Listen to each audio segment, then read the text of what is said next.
Hola, ¿qué tal? ¿Cómo va? Bienvenidos a una nueva edición de los especiales de la Red de Medios del Oeste.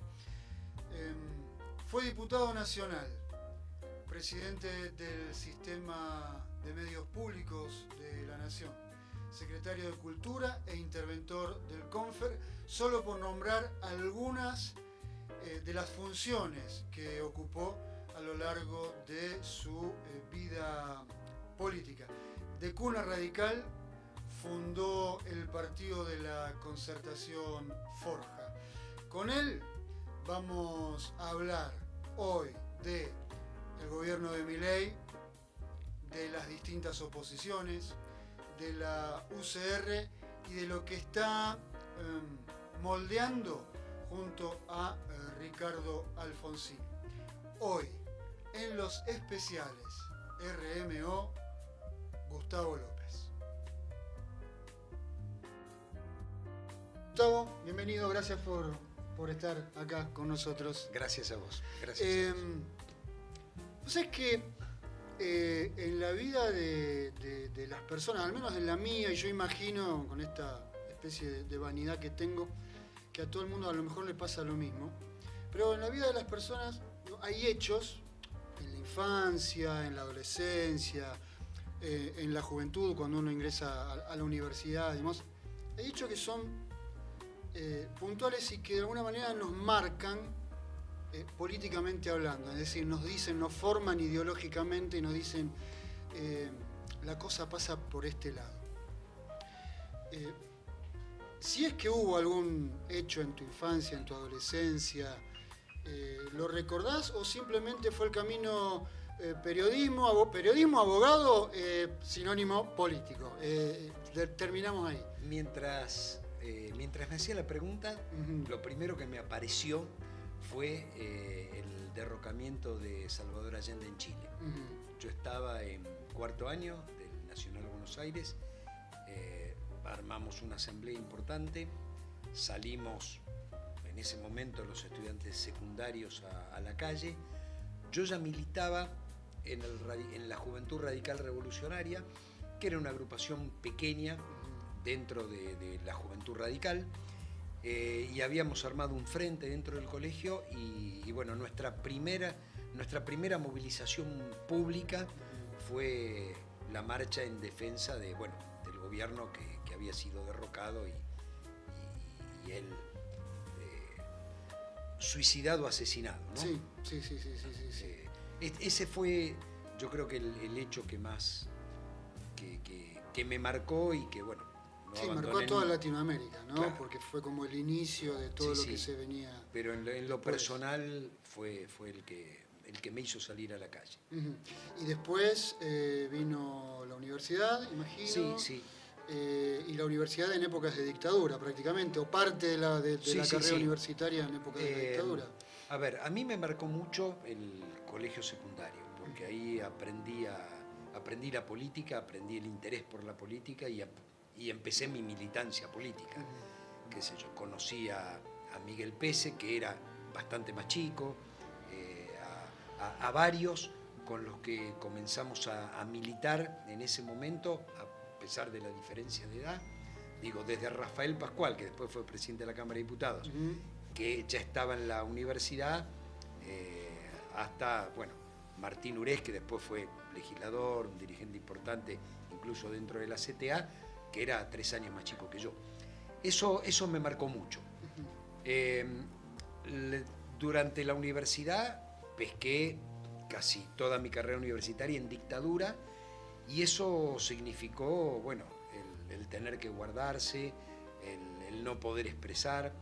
Yo recuerdo un episodio, yo terminé la secundaria en el 74, arranqué la universidad en el 75, en pleno lópezreguismo, una situación de mucha violencia política, de mucho temor, de mucha inseguridad, muchos compañeros nuestros de otras agrupaciones políticas, los que militaban en la UES, fueron asesinados en esa época, 74, la semana pasada se cumplieron 50 años del asesinato de un compañero nuestro de secundario. Y a partir del golpe uno siguió la militancia silenciosa y volví a la militancia activa, todavía en dictadura, a fines de los 80, principios del 81. Entonces fui parte o pude ver la creación de la multipartidaria en diciembre del 81, la marcha de diciembre del 82 de la multipartidaria, la marcha del 82, de marzo del 82 de la CGT, digamos, ya ahí volví a la vida política, siempre dentro del radicalismo hasta el 2003, ¿no? Bueno, después vino Alfonsín, toda esa Sí. explosión alfonsinista y demás. Digamos, primero fui militante político, sí, después fui abogado, después fui periodista. El orden fue claro, ese. el orden fue ese. El orden fue ese. Bueno, y con todo este bagaje, ¿no? Con toda esta cuestión ideológica, con todo el bagaje cultural, el bagaje intelectual, la explosión alfonsinista en el 83, demás, recuperación de un montón de banderas, sí. La recuperación de la democracia, la defensa de los derechos humanos. Pasaron 40 años, de aquel entonces casi 41. ¿Cómo ves hoy a la Argentina? ¿Cómo ves hoy al gobierno de Javier Milei? Aquellos dinosaurios que parecía que iban a desaparecer, bueno, parece que están vivitos y coleando. ¿Cómo ves? A ver, primero la veo con tristeza.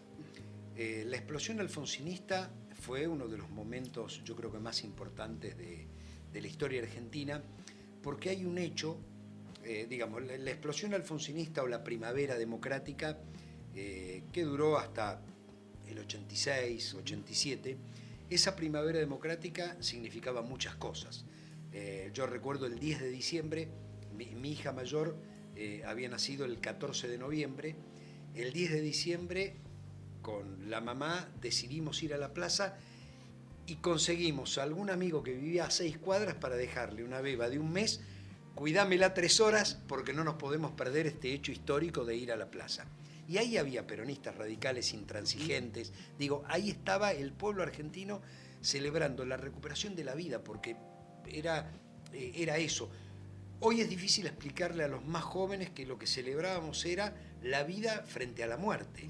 Y después vino la explosión cultural, la gente en las plazas, los recitales, Pacho O'Donnell y el programa cultural en barrios, se terminó la censura. Digo, fue la explosión como fue en España después de la muerte de Franco. Entonces, realmente fue maravilloso.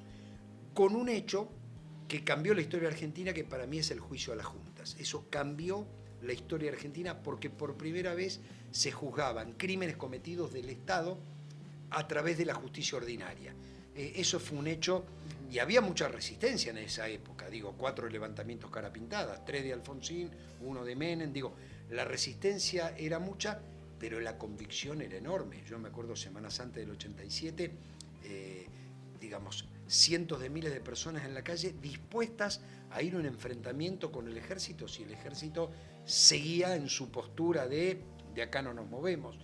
Bueno, todo eso, digamos, tuvo ese momento, sufrimos derrotas como el indulto, incluso yo siendo radical sufrí mucho la obediencia debida, y después tuvimos una segunda primavera, por lo menos la tuve yo, con Néstor Kirchner. Digo, un gobierno que no solo repone el tema de los derechos humanos, sino que además puede, 20 años más tarde que Alfonsín, cumplir lo que Alfonsín no pudo porque el modelo internacional no se lo permitió, que era que con la democracia se come, se cura y se educa. Bueno, con Néstor lo vivimos. 40 años después, ver un gobierno por primera vez declaradamente antidemocrático. Digo, Milei es una persona que no considera el sistema democrático como importante, que está a la derecha de todo, que tiene un modelo económico de hambre y que lo expresa y que no le importa y que habla de la motosierra que le están pagando los jubilados, los docentes, los médicos, los sectores medios, los trabajadores, y que además una minoría, porque yo creo que es una minoría, haya reflotado el tema de los 2 demonios o el tema de esto fue una guerra y en todo caso hubo excesos, creo que es tristísimo. Me parece que por lo que sucedió en las últimas semanas, la visita de Benedict y otros 5 diputados a los genocidas, Sí. y la reacción brutal que hubo en el conjunto de la sociedad, me parece que ese tema no lo van a poder reflotar. Ahora, mientras tanto, ocurren cosas que uno creía que ya estaban, pero no saldadas con la democracia. Discutir la educación como valor se saldó hace 130, 140 años en la Argentina. Entonces estamos viviendo un momento de retroceso enorme y lo vivo con mucha tristeza. Bueno, y hay que hacer un mea culpa del campo nacional y popular. Hubiera sido imposible que una persona como Milei, desequilibrada y además antidemocrática y fascista en algunos de sus pensamientos y con una política económica brutal en contra del conjunto de la sociedad, llegue a presidente si no fuera por todos los errores que se cometieron. ¿Y por qué llega? ¿Cuáles son los errores? A ver, los errores son muchos. Hay cuestiones objetivas que no se pudieron evitar. La pandemia es un hecho objetivo que creo que fue una de las pocas cosas buenas que se hizo. Pero nosotros tenemos un problema. A ver, los ciclos económicos son virtuosos o defectuosos, depende de la economía mundial. Nosotros tuvimos un periodo realmente virtuoso, no sin dificultades, que fue 2003-2015. Cuando uno analiza esos 12 años, a pesar de que en el 2008 no solo hubo conflicto con el campo, sino que además hubo una explosión de la economía a nivel mundial, nos pudimos recuperar. Llegamos al 2011 con una economía recuperada, y si vos ves el segundo mandato de Cristina, es un serrucho. Bajábamos 1,5 puntos del PBI, subíamos 2 puntos, bajábamos 2 puntos, subíamos 2,5 puntos. Cuando vos tomás el último mandato, crecimos 4 puntos en 4 años. Un crecimiento más desacelerado o menos acelerado que los primeros 8, que fueron brutales. Sí. Realmente. Una meseta, digamos. Una meseta, exactamente. Siempre una meseta con un leve crecimiento. Sí. Con un leve crecimiento. Perdimos las elecciones porque yo creo que lo perdimos en materia simbólica. No lo perdimos en términos de los hechos de la vida cotidiana, sino perdimos la batalla cultural que creíamos ganada. Yo creo que nos pasamos de rosca, y cuando Macri, muy inteligentemente, le dice a la sociedad: todo lo bueno lo voy a dejar, y lo que te fastidia, lo malo, es lo que voy a sacar, el tipo gana la elección. Con un candidato nuestro que no lo terminaban de apoyar. Entonces a veces los que no veníamos del peronismo lo apoyábamos más que algunos sectores que venían del peronismo. Se perdió las elecciones, se pudo haber ganado, terminó un ciclo, pero Cristina se va con una plaza llena de gente. Recuperamos el gobierno con Alberto y Cristina, y la verdad que el gobierno fue malo, muchas peleas internas, no había dónde discutir políticas, era muy difícil llevar adelante gestiones políticas por las peleas que había, y además nos tocaron todas. Para rematar, el proceso inflacionario fue inmanejable, multiplicamos por 2 la inflación que había dejado Macri, eso es lo que nos hizo perder las elecciones, el tema inflación. La pérdida del poder adquisitivo del salario fue, pero menos que la de Macri. Macri perdió 20 puntos, nosotros perdimos 4, y llegamos a un punto donde la gente a Macri no le creía, por eso el PRO salió tercero. Nosotros le habíamos dado un espectáculo penoso con las peleas públicas, pero además no le habíamos resuelto las cuestiones económicas, y viene un loco que dice: yo te voy a resolver todo. Bueno, ese tipo, nosotros advertíamos: ojo con esto, su programa económico es brutal, nos va a hacer pelota. El tipo gana la elección.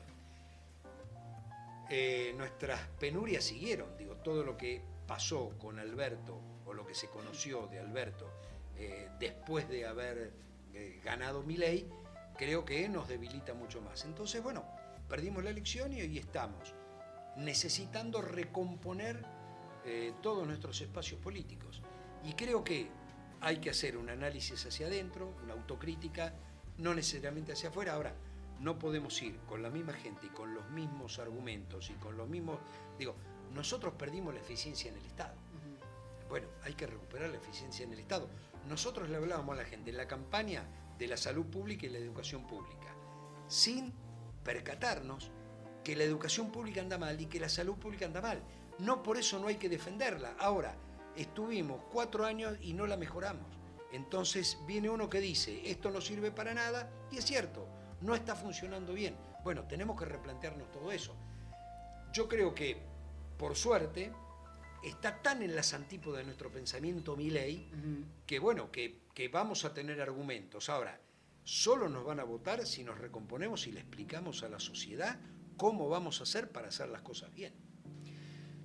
Yo soy de fijarme mucho en algunas cuestiones que a lo mejor no se dicen, ¿no? Veo, por ejemplo, cuando aparece el vocero o cuando aparecen los funcionarios, ¿no? La pilcha, ¿no? El saco azul, la camisa blanca, la corbata roja, muy republicano, ¿no? Muy Donald Trump, muy Ronald Reagan. Por otro lado, veo que se trata de acomodar la legislación para empatarla con lo que es la legislación estadounidense, ¿no? Sí. En el tema de la educación, vouchers, cómo tiene que ser, la reforma jubilatoria, en fin, la reforma laboral. Corremos el riesgo de que la Argentina termine siendo, o que sea idea de Milei, transformar a la Argentina en un estado asociado al estilo de Puerto Rico, o estamos lejos todavía. No, yo creo que, a ver, son las dos cosas. Estamos lejos, pero es lo que desean. Yo no sé si desea, a ver, un estado asociado es imposible, lo estás planteando en términos de ejemplo. Exactamente. Muy bien. Ahora, lo que hay acá es un fuerte redireccionamiento del capitalismo en la Argentina. Acá hay un disciplinamiento, no solo a los trabajadores, sino también a los empresarios. Y ese disciplinamiento tiene que ver con todas las leyes que están votando en el Congreso y el DNU y la ley bases que le va a facilitar ese disciplinamiento. Es decir, estamos entrando en una etapa nueva del capitalismo donde la producción de bienes y servicios por empresarios nacionales prácticamente va a desaparecer. Estamos dolarizando la economía sin percatarnos que esto está sucediendo, y lo estamos haciendo con un nivel de pobreza, yo que recuerdo en el siglo XX, nunca vista en la Argentina. Digo, un nivel de pobreza que ya está dando el 55% y que sin problema puede llegar al 65%, con un nivel de indigencia y de desocupación que realmente van a ser alarmantes. Y a mí me preocupa más la oposición dialoguista que le firma todo a Milei que el propio Milei. Porque digo, uno sabe quién es Milei y hacia dónde va. Los que le están votando las leyes, el DNU, la ley base, ¿no se dan cuenta hacia dónde está llevando a la Argentina? Y hay una mezcla de los que sí se dan cuenta, por ejemplo Macri, que es una disputa de poder y nada más. Digo, Macri quiere que Milei vaya a este modelo de país, donde 10 empresas sean las que dominen los oligopolios o el mercado concentrado, y el resto la mire desde afuera, y que no podamos producir absolutamente nada. Bueno, eso es lo que quiere Macri, y se lo está haciendo dejar a Milei. Cuando disputan, están disputando poder interno, no están disputando el modelo, y en todo caso, hasta ese poder interno, Milei puede ser hasta descartable, digo, porque lo que están haciendo es consolidando un modelo. El problema son los radicales que se lo votan, el problema son los del peronismo federal que se lo votan, es decir, aquellos que se lo votan porque creen que esta es la muerte del peronismo, del kirchnerismo, cuando es la muerte de la Argentina. Gustavo, mencionaste la oposición, te propongo lo siguiente, mira, sí. Hacemos una pequeña pausa y nos metemos con las oposiciones, ¿no? Porque parece que hay varias, son oposiciones variopintas, nos metemos un poquitito con algo un poco más afectivo que tiene que ver con la UCR, específicamente dentro de la oposición, y fundamentalmente quiero saber qué es lo que estás cocinando con Ricardo Alfonsín, pero lo hacemos después de la pausa, ¿te parece? Dale, ahí está.